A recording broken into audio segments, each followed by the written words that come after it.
now is the time to get started with Agile culture. To begin with, the best ideas comes from learning and sharing, and this is what we intend to do today. In the world full of rapid changes, things are moving so fast, and so we need to be agile.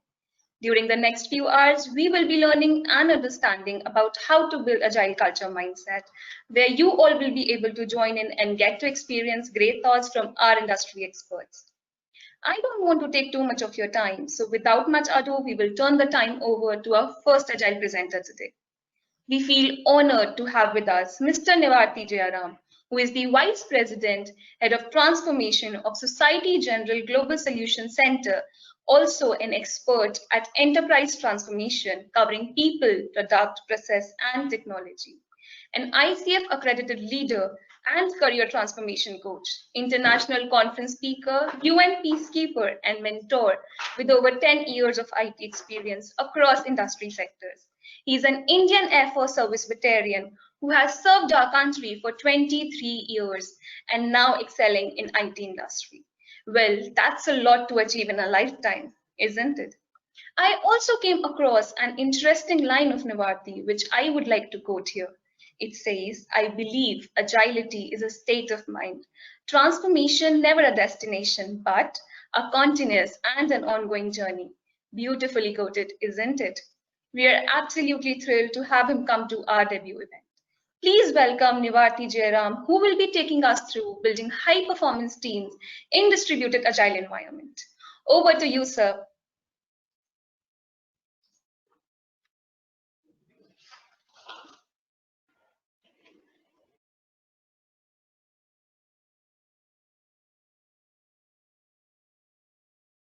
Good afternoon, everyone. Thank you for the nice introduction, Akanksha. So let's start with the topic. I think I have the toughest job in hand because we all have come back from lunch. It's always difficult to keep the audience engaged right after lunch. However, the Nivatri, topic there's that one request, sir. Would you please turn on your yes, webcam?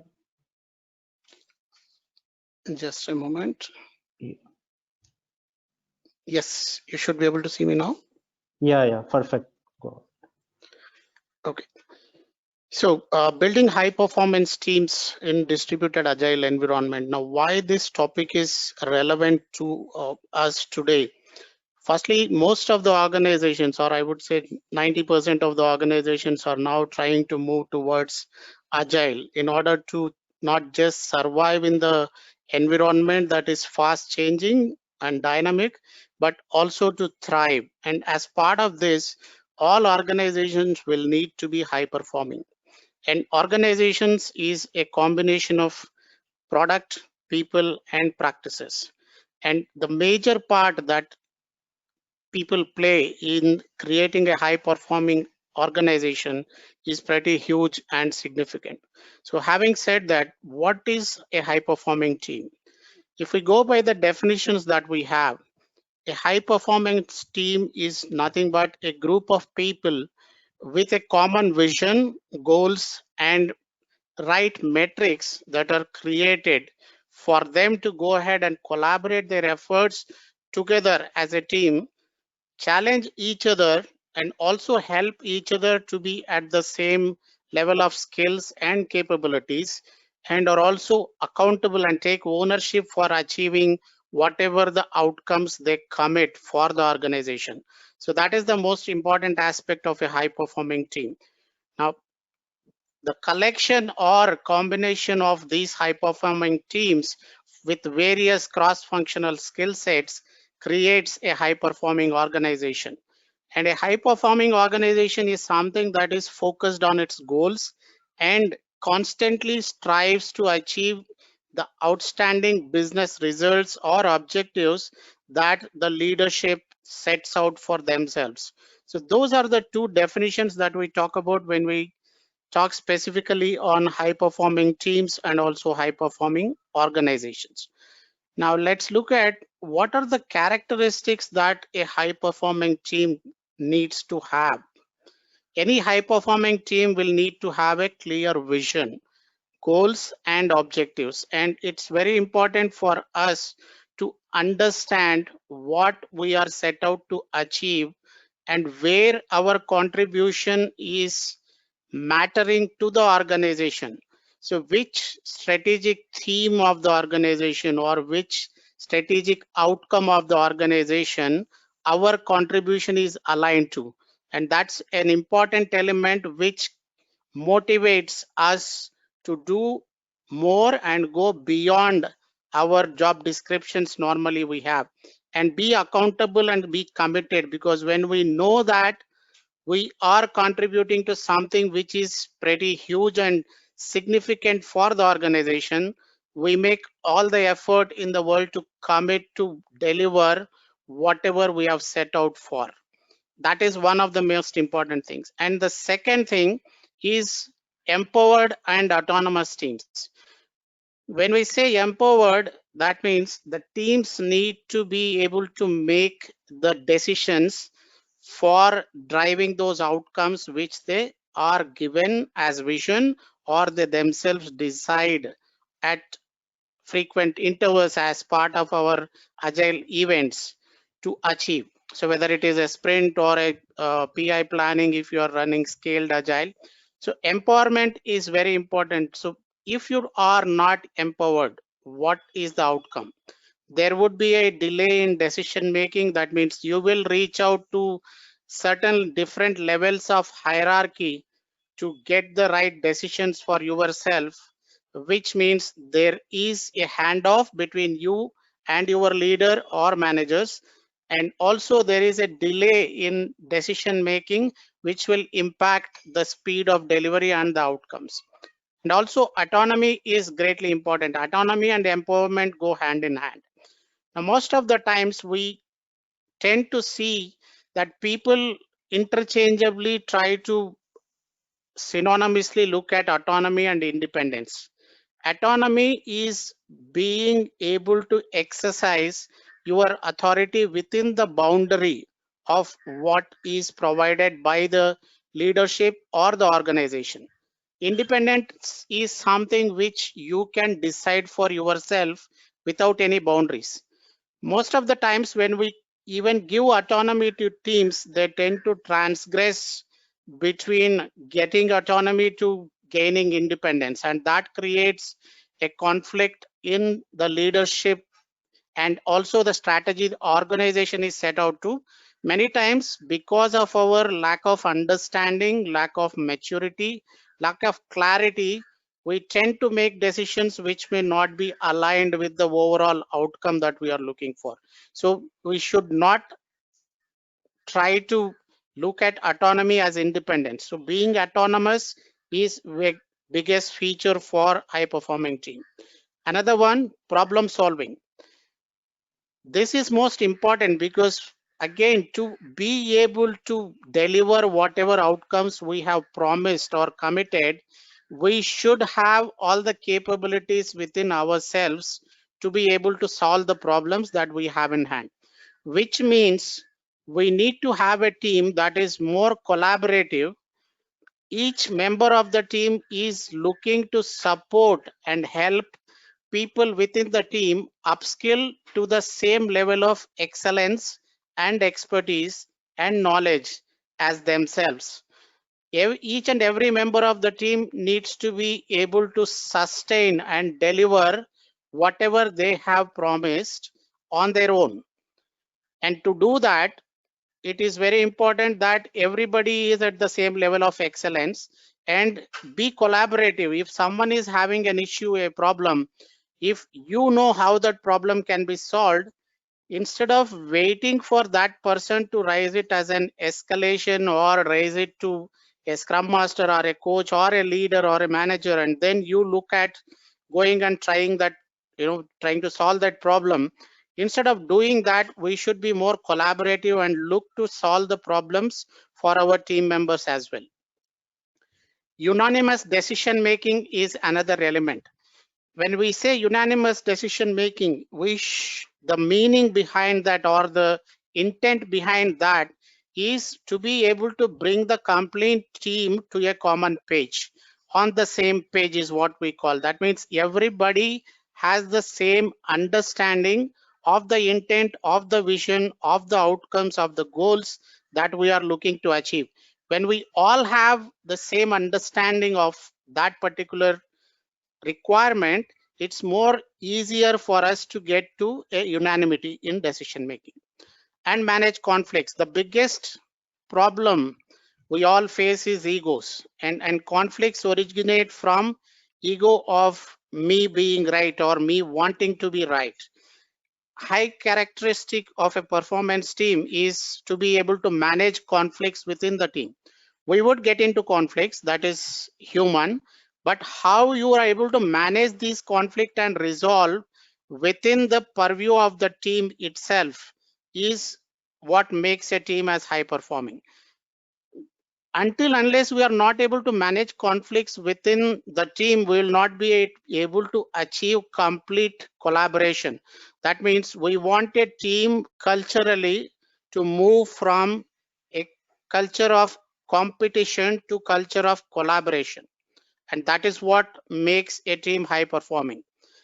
We are all grown, we are brought up in a sense to compete with each other, but constructive competition in trying to achieve the outcomes what we set out for and driven by the culture of collaboration is what makes a team high performing. With those being the characteristics, we will now look at how to create a high performing team. The team size should be smaller, typically around 10 members or less. That's what we say. Even agile teams mostly are of that size.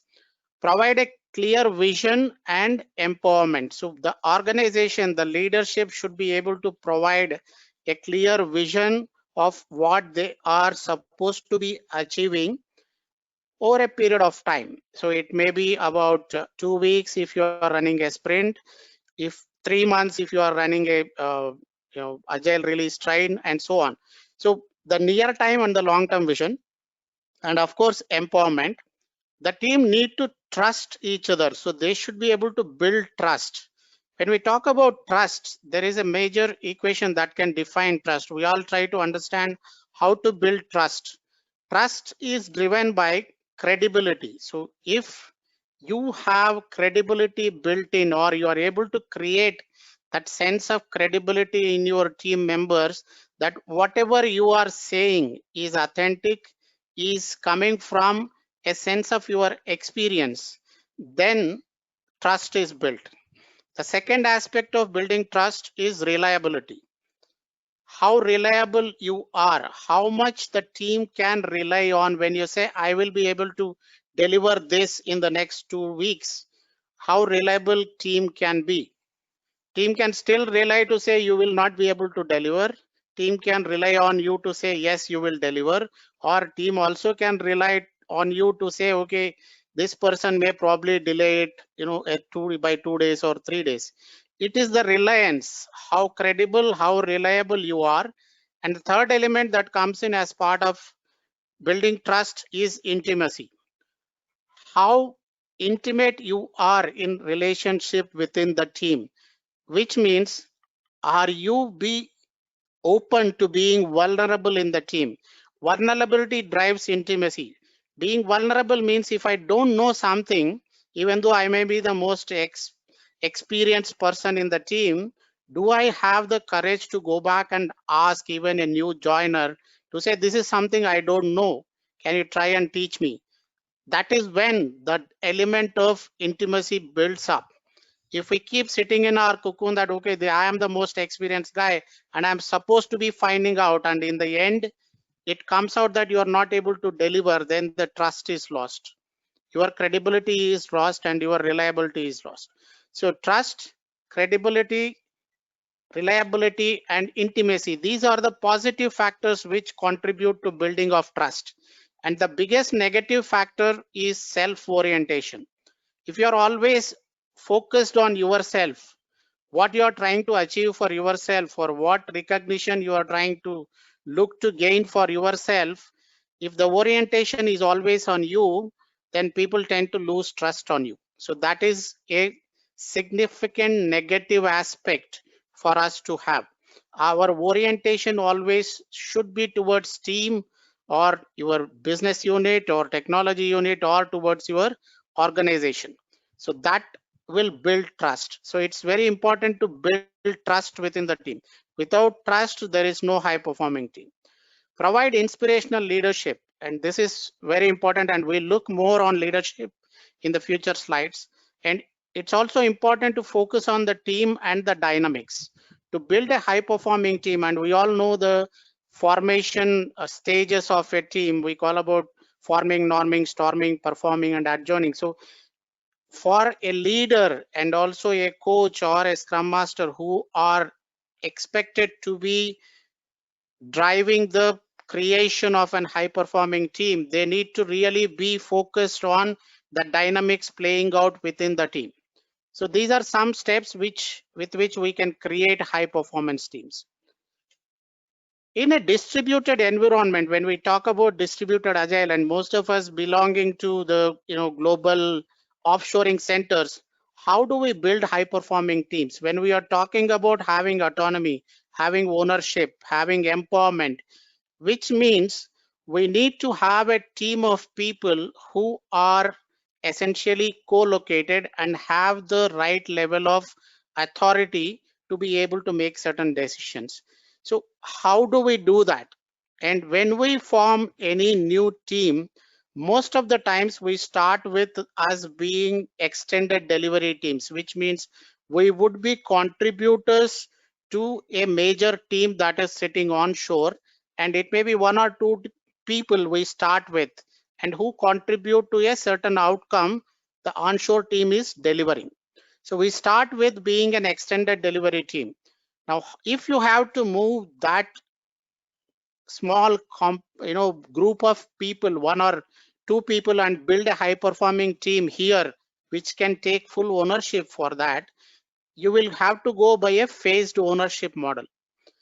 From an extended delivery team, we try slowly moving to a managed delivery team, which means you start taking ownership for the tasks or the outcomes that you have accountability to, which means that starts generating a level of trust and confidence in our capability to deliver whatever we promise. So we move to the level 2. So when we move to level 2, that which is managed delivery, that means we are able to make priority calls for whatever work is given to us, understanding fully well what outcomes we have to deliver at the end of that particular sprint or whatever time period we are committed to for delivering a product or the components of a product. The third one is the technical delivery ownership. From being two people or a three people team, slowly you start building the capability and taking ownership for complete delivery of the technology outcomes from the offshore, which means you have ownership for the complete delivery of outcomes, but still you don't have the ownership for financial aspects or looking at defining the timelines for that product outcome or defining the vision for the team. You still don't have that element within you. It is still on at the onshore. And the last one is the full ownership for all elements where it makes sense for us to have from a business perspective and also from a technology capability perspective. We tend to take ownership both from a financial perspective, from driving the vision, and also the driving the timelines for that particular delivery. That is when we would have a full ownership model. It's easier to develop high performing teams if you are either in a technical delivery ownership or a full ownership level. In other elements, it's still possible, but then you have to be a collaborative team between the on-site and the offshore to be able to become a high-performing team. It's still possible, but it takes more effort. It takes a lot of collaborative tools and also a very open leadership to be able to do that. So this is a phased ownership model which we are successfully using, and all our offshoring sourcing model is driven by this phased ownership model. So whenever we plan to move or plan to recruit year on year, we try to look at where we are trying to gain a greater ownership, and our recruitment is driven by that particular transfer of ownership model.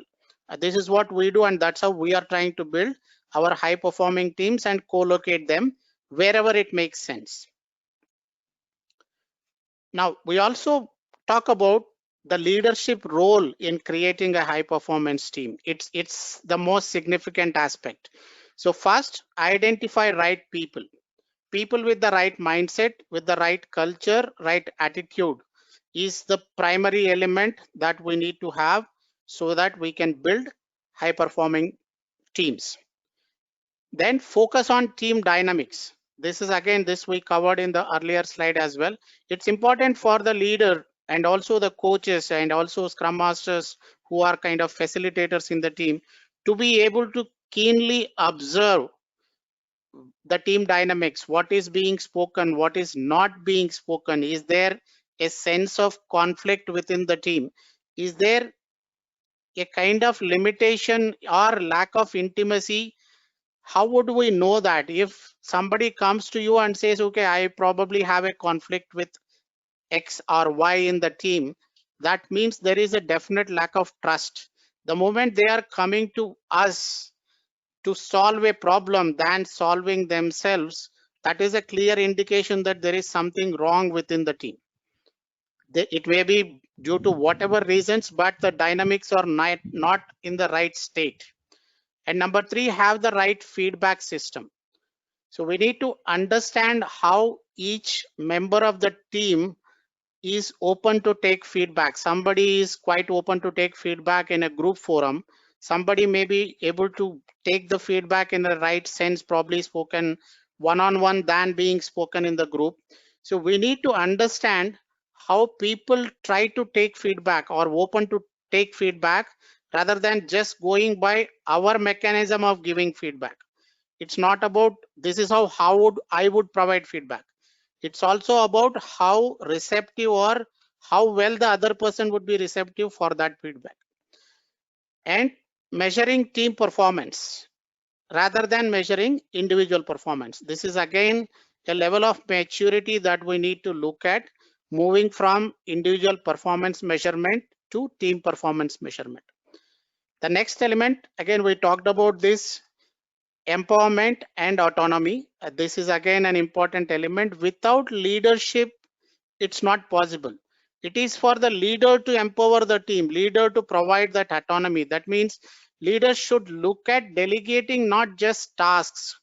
In our current environment or current operating world, we all are delegating tasks. We don't delegate authority. So if the real empowerment autonomy needs to happen, we should be able to delegate authority for the teams to be able to make decisions. Here, another point also is many times we have seen the leaders are open to delegate, but the teams are not ready to accept that ownership. And the reason for that we see majorly is fear. Fear of retribution means fear of how the leadership would look at me if I fail having made some decision. And that is something we all need to look at as leaders, how we celebrate failures or as learnings rather than looking at them and ridiculing people for failures. So that is something also which can help us create high performing teams and they increase the level of trust and make them open to be able to make those decisions. Clear vision and objectives, of course, this is part of that. Servant leadership, our style of leadership needs to change from being more of a command and control to more servant leadership, where you are able to coach and mentor people within the team than trying to boss over them. That's also a very good element for team to be able to take ownership. Psychological safety, and this is very much related to teams empowerment and autonomy. If you are not able to provide psychological safety for the teams, there will never be a high performing team. So this is another very significant element for leadership to look at. Is your team psychologically safe? Are they open to come and provide feedback even for ourselves as leaders? How open you are to taking a feedback from the team? Do you have that level of trust and transparency between the team and yourself that they are very open to come and even give you the feedback? So that is something which would define our ability to create high performing teams, and leadership plays the most biggest role in this particular element. Now, if you look at from an organization perspective, and we are looking to create high performing teams, and when we are driving agile transformation, what is that comes in the way for us from an organization culture perspective is something which we want to look at. The first element is the hierarchy. We all say structure defines culture. So that means we need to look at how structurally we can empower teams, how flatter structures we can have. Number two, the biggest challenge when we see in an agile transformation is leadership non-participation. Many times we go and talk to leaders and say, you are supposed to be part of the transformation, and the answer we get is, we are already leaders, but we are also part of the team. If the team is looking to transform and try to become high performing, we as leaders have greater responsibility to facilitate. We are the ones who can make them high performing. So our participation in the transformation journey is equally important, or I would say more important than the teams themselves. And the more active participation we have from leadership, we see that the success rate of the transformation and the sustenance of that transformation is much longer. People resistance, this is another bigger element. We all need to be transparent about the transformation, and if the organization is people oriented, if you are able to explain to the team, one of the examples, if I may take, is project managers in any organization. The moment we talk about agile, the biggest resistance comes from the middle level management, which again, project managers is one of the elements that is part of that. So project managers as a role may not be required in agile, but project management as a capability would be required. So what you do as a project manager might change, and you may be called something else, but people mistake it that, okay, if you are doing agile transformation, my role as project manager would go off. That means I tend to lose the job. That 90% of the time is not right. So people resistance is driven by their own insecurities and also by the transparency that the transformation group can provide to those people. Organizations are more outcome focused, whereas agile is all about value. We just don't see what outcome we are providing, whether that outcome is actually contributing any business value to the organization, and that would always be our focus. Competitive culture, as I said, we are all focused on competing with each other. That becomes another hindrance to building agile or high performing teams. So we need to move from a competitive culture to a collaborative culture. A fixed mindset, we all have fixed and growth mindset. We don't believe that there is any individual who can say I'm 100% growth mindset or I'm 100% fixed mindset. It's about what is the percentage of you reacting in a rigid fashion or in a flexible fashion given the organizational circumstances is what defines whether you are a fixed mindset or you are a growth mindset. So if you are fixed mindset, how you can be given that coaching or mentoring to move, and it is to understand what is driving that particular type of mindset and how a coach or a leader can enable you to move away from that by building that trust and providing you that transparent view. And majority of ownership on site, this is another element we talked about, and organizational focus on individual rewards and recognition rather than rewarding teams. So these are some elements which we generally see in major organizations where we are transforming to agile, which provide a lot of turbulence in the agile transformation, and also building high performing teams, because agile transformation is about building high performing teams for the organization.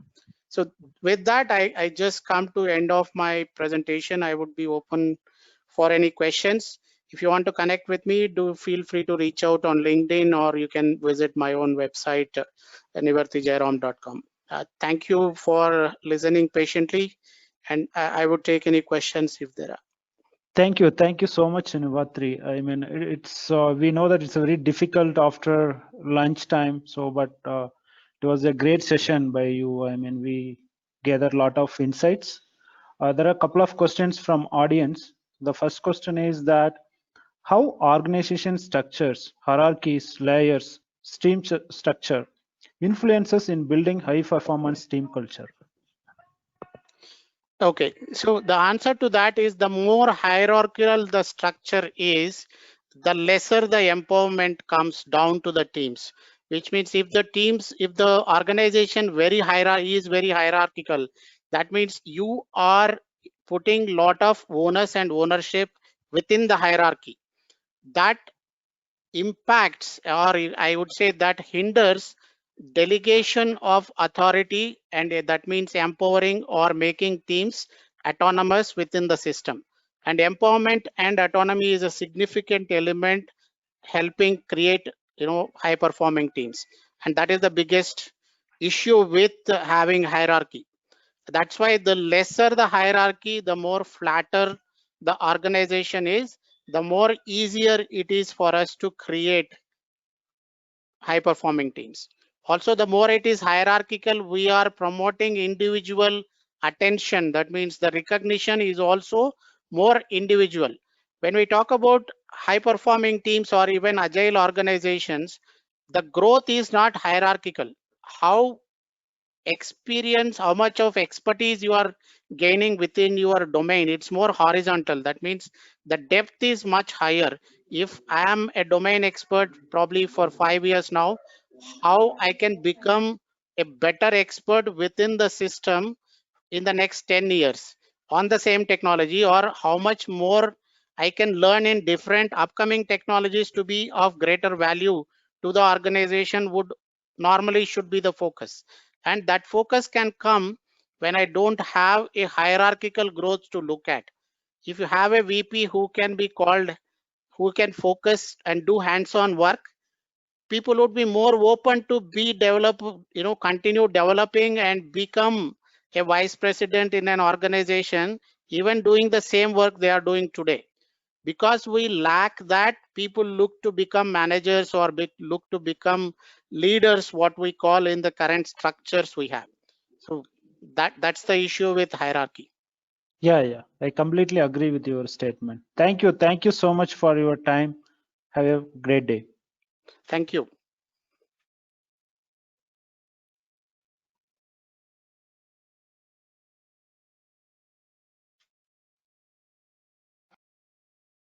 Thank you so much, sir, for such an insightful and knowledgeable session. You brought to the table a variety of topics, elegantly crafted the creation of high-performance team, along with the role of coach and leader. I am sure our audience have had much value to take away from that address.